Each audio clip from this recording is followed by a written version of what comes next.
Mount এভারেস্টের প্রথম আরোহণের 70 বছর পূর্তি উপলক্ষে একটি বিশেষ অনুষ্ঠানের আয়োজন করতে চলেছে ইন্ডিয়ান মাউন্টেনিয়ারিং ফেডারেশন।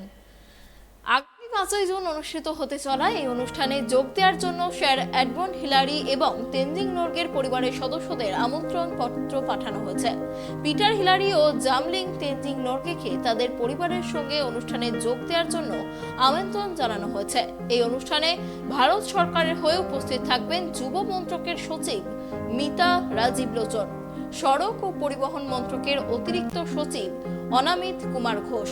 এছাড়াও অনুষ্ঠানে উপস্থিত থাকবেন এমএসভি প্রখ্যাত পর্বতারোহী ও প্রাক্তন ভাইস প্রেসিডেন্ট ও বর্তমানে আইএমএফ এর প্রেসিডেন্ট অধ্যাপক হর্ষবর্তী বিস্ট, আইএফএম এর প্রেসিডেন্ট যিনি নিজেও একজন পর্বতারোহী।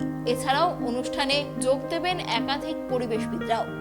উল্লেখ্য, 29 মে 1953 সালে স্যার এডমন্ড হিলারি এবং তেনজিং নোরগে মাউন্ট এভারেস্টের চূড়ায় তাদের পা রেখেছিলেন।